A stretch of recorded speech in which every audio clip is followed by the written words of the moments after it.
किसी के लिए नायक तो किसी के लिए गुनहगार, किसी के लिए नायक तो किसी के लिए गुनहगार बन जाता हूँ।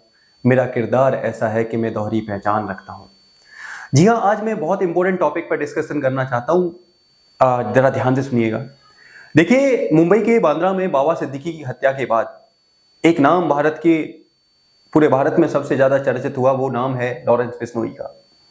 उसके बाद लॉरेंस बिश्नोई के साथ साथ बिश्नोई समाज काफी न्यूज में रहा।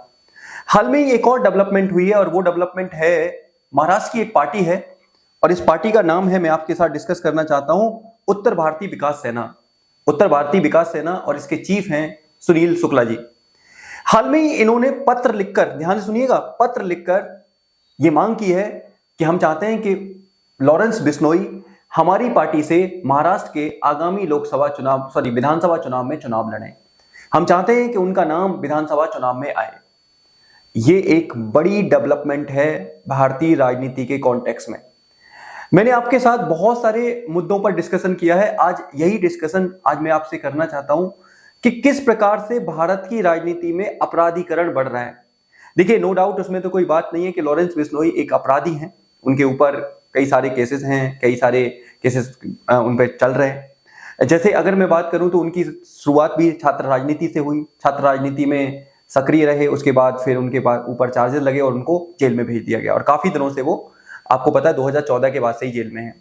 तो हाल में ही उनका नाम बहुत ज्यादा हाईलाइट हो रहा है और इस व्यक्ति के नाम के साथ ही एक बार फिर से चर्चा होने लगी है, क्या भारतीय राजनीति अपराधियों को समावेश करके उन्हें नायक बना देती है। मैं और आप इसी टॉपिक पर डिस्कशन करने वाले हैं। ध्यान से सुनिएगा और समझने की कोशिश करिएगा। लास्ट में हम यह भी जानने की कोशिश करेंगे कि भारत में वर्तमान जो लोकसभा की जो सदस्य हैं उनमें कितने अपराधी हैं और कितने लोग हैं। एक और बात आपको समझनी है कि उत्तर भारतीय विकास सेना के जो चीफ हैं सुनील शुक्ला, उन्होंने कहा है कि आप उत्तर भारत से आते हैं और महाराष्ट्र में, ध्यान से सुनिएगा, महाराष्ट्र में उत्तर भारतीयों के प्रति नफरती स्वभाव देखने को मिलता है। उत्तर भारतीयों को बेसिकली बार बार बदनाम किया जाता है। उत्तर भारतीयों को लेकर महाराष्ट्र के लोग, जो वहां के लोकल लोग हैं, वो अच्छा बर्ताव नहीं करते। इसलिए हम चाहते हैं कि हमारा रिप्रेजेंटेटिव अच्छा हो, मजबूत हो, जो कि हमारे समाज की पहचान कर सके, हमारे उत्तर भारतीय लोगों की पहचान कर सके। ये बात उन्होंने कही है।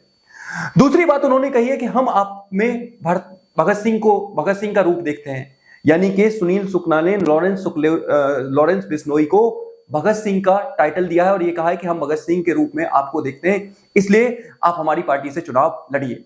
ये बात अभी हाल में ही न्यूज में है और जैसा कि आप मेरा थंबनेल देख के पता लगा रहे हैं, मैंने कटिंग भी लगाई हुई है। इंडिया टुडे, यानी कि जितने भी बड़े न्यूज़पेपर हैं, न्यूज चैनल हैं, सब ने इसको कवर किया है। मैं इसी पर आपके साथ डिस्कशन करना चाहता हूं। देखिए, ये कोई नई बात नहीं है कि ऐसा कोई व्यक्ति आया जिसके ऊपर अपराधी होने के आरोप लगे और आरोप लगने के बाद उसको चुनाव में या राजनीति में एंट्री मिली।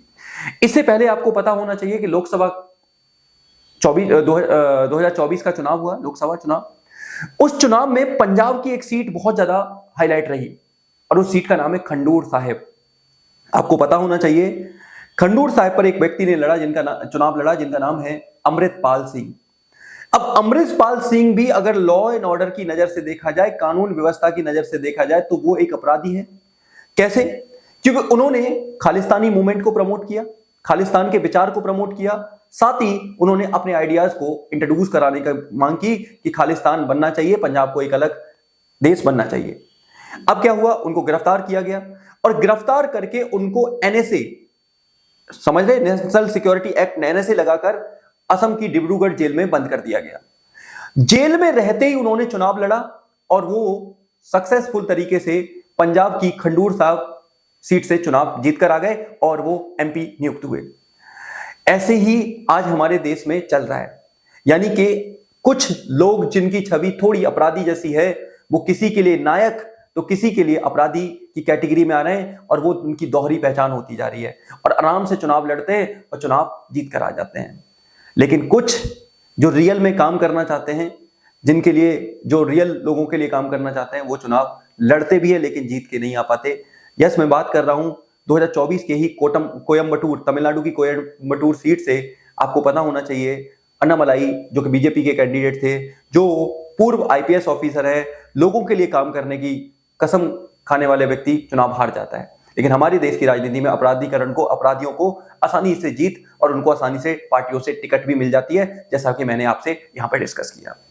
अब मैं यहीं पर आपसे एक और चीज डिस्कस करना चाहता हूं कि भारतीय राजनीति में अपराधीकरण का बोलबाला कैसे है। ध्यान से सुनिएगा।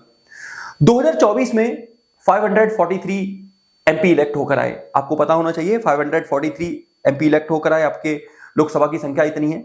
इन 543 एमपीज में से ध्यान से सुनना, 251 एमपी ऐसे हैं जिनके ऊपर कोई ना कोई क्रिमिनल केसेस चल रहे हैं, और कुछ तो एमपी ऐसे हैं जिनके ऊपर हीनियस क्राइम चल रहे हैं, जैसे रेप का, मर्डर का, फिरौती का, किडनैपिंग का, ऐसे क्राइम इनके ऊपर चल रहे हैं, ऐसे आरोप इनके ऊपर लग रहे हैं, और ये आराम से चुनाव जीतकर आ जाते हैं। ये चुनाव जीतकर आते हैं और चुनाव में देखने को मिलता है। और ये मैं अपनी तरफ से नहीं बोल रहा, एक ऑर्गेनाइजेशन है जिसका नाम है एसोसिएशन ऑफ डेमोक्रेटिक रिफॉर्म, उस ऑर्गेनाइजेशन की रिपोर्ट है। उस रिपोर्ट में ये कहा गया है कि भारत के लगभग कितने 46% एमपी ऐसे हैं जो अपराधी हैं, जिनके ऊपर अपराध केसेस चल रहे हैं, और उन्होंने ये भी कहा है कि इनमें से 233 ऐसे हैं जिनके ऊपर अपराधी केस बिल्कुल साबित भी हो चुके हैं, 233 ऐसे हैं अपराधी केस साबित हो चुके हैं। अब आप सोच के देखिए, ये लोग जब लोकसभा में जाएंगे, संसद में जाएंगे, और ये लोग कानून बनाने का काम करेंगे, आप इनसे किस प्रकार के कानूनों की उम्मीद करते हो? क्या आपको लगता है कि अपराधी छवि वाले व्यक्ति आपके लिए रूल बनाने का काम कर रहे हैं, मेरे लिए रूल बनाने का काम कर रहे हैं? तो क्या हम लोगों ने हमारी राजनीति को ताक पे रख दिया है? क्या हम एक ऐसे लोकतंत्र में रह रहे हैं जहां पर अपराधीकरण का बोलबाला है? क्या हम एक ऐसी व्यवस्था में रह रहे हैं जहां पर अपराधियों का डंका बोलता है, जो आसानी से अपनी अपराधी छवि होने के बावजूद भी चुनाव जीत कर आ जाते हैं और लोगों के प्रतिनिधि के रूप में काम करते हैं? या फिर ये अपराधी रॉबिनहुड की तरह काम करते हैं? रॉबिनहुड की तरह से काम करने का मतलब समझते हो कि जनता के बीच में अपनी छवि एक अलग प्रकार की रखना, जनसेवक की रखना, सेवा करने वाले की रखना, ये तो यही जाने। लेकिन अपराधीकरण इतना ज्यादा आपके देश में बढ़ रहा है जो देखने को मिलता है। अब मैं यहाँ पे कुछ पुराने रिकॉर्ड भी देखना चाहूंगा। 2014 में लगभग 34% यानी कि 185 एमएलए ऐसे थे जिनके ऊपर क्रिमिनल केसेस थे। 2009 में 30%, 2004 में लगभग 23%, यानी कि आपके देश में अपराधियों का तो राजनीति में बोलबाला है, ये तो साफ साफ दिख रहा है। तो ऐसे में जो पार्टी है जिसका नाम मैंने अभी जिक्र किया था, उत्तर भारतीय विकास सेना, अगर ये मांग करती है कि लॉरेंस बिश्नोई को चुनाव लड़ना चाहिए जिससे कि वो उत्तर भारतीयों के इंटरेस्ट को फुलफिल कर सके, तो इसमें कोई बड़ी बात नहीं है। हो सकता है कि उनकी तरफ से हाँ भी बोल दिया जाए और वो चुनाव में नॉमिनेशन फाइल भी कर दें और जीत भी आए, क्योंकि ये आजकल बड़ी बात नहीं है। जिस तरह से आप और मैं देख रहे हैं, जिस तरह से आपने और मैंने अमृतपाल सिंह के केस में देखा, जिस तरह से हमने और भी केसेस में देखा, ये बड़ी बात नहीं है। लेकिन इस पार्टी की एक और चीज मैं यहां पे बताना चाहूंगा। हो सकता है जिस तरह से इन्होंने कहा है कि हम उत्तर भारतीयों के हितों को रिप्रेजेंट करते हैं, इससे एक बार फिर से भारत में उत्तर भारत और दक्षिण भारत को लेकर बहस छिड़ने की संभावना हो सकती है। कि इन्होंने ये भी कहा है कि उत्तर जो महाराष्ट्र है दक्षिण भारत में आता है, जहां पर उत्तर भारतीयों के साथ व्यवहार अच्छे से नहीं किया जाता, उनकी आइडेंटिटी को लेकर, उनकी भाषा के लेकर उनके साथ डिफरेंसेस क्रिएट होते हैं। तो ऐसे में एक बार फिर से भारत में उत्तर भारत और दक्षिण भारत को लेकर बहस छिड़ सकती है, जो कि अपने आप में एक मुद्दा है। अब देखिए, अपराधीकरण नो डाउट हमारे देश की पॉलिटिक्स में बढ़ रहा है, और इस अपराधीकरण पर समय समय पर बहुत सारी समितियां भी गठित की गई हैं सुप्रीम कोर्ट के द्वारा, चाहे वो इंद्रजीत गुप्ता कमेटी हो, ठीक है, या फिर कोई और भी कमेटियां हो, या फिर आपको पता होना चाहिए कि आपका सुप्रीम कोर्ट की बहुत सारी रिपोर्ट्स हों, तो उनमें यह बात कही गई है कि अपराधीकरण को रोका जाना चाहिए, अपराधीकरण को रोका जाना चाहिए, और जो लोग जिनके ऊपर अपराधी आरोप हैं उनको चुनाव लड़ने से बिल्कुल ही वंचित कर दिया जाना चाहिए। अभी प्रोविजन क्या है कि कोई अपराधी, कोई नेता या फिर कोई व्यक्ति जो 2 या 2 से ज्यादा साल के लिए जेल गया है, उसे चुनाव लड़ने से रोका जाता है। लेकिन आपको पता होना चाहिए ये बड़े नेता अपनी साठगांठ, समझबूझ और अपने अकॉर्डिंग, अपनी आप कह सकते हो क्षमता के दम पर या आप अपने रुतबे के दम पर 2 साल क्या थोड़े टाइम के लिए भी जेल नहीं जाते और चुनाव लड़ते रहते हैं। तो इसको कंट्रोल करने की जरूरत है, और ये प्रोविजन करने की जरूरत है कि अगर ऐसा कोई नेता जिसके ऊपर अपराधी कानून चल रहा है, अपराधी केस चल रहा है, उसे प्रॉपर चुनाव लड़ने से रोका जाए। आप क्या सोचते हो कि लॉरेंस बिश्नोई को चुनाव के लिए आग्रह करना क्या ये पब्लिसिटी स्टंट है या फिर ऐसा हो भी सकता है? अगर ऐसा हुआ तो आपको एक नई राजनीति देखने को मिलेगी, एक नया रूप देखने को मिलेगा।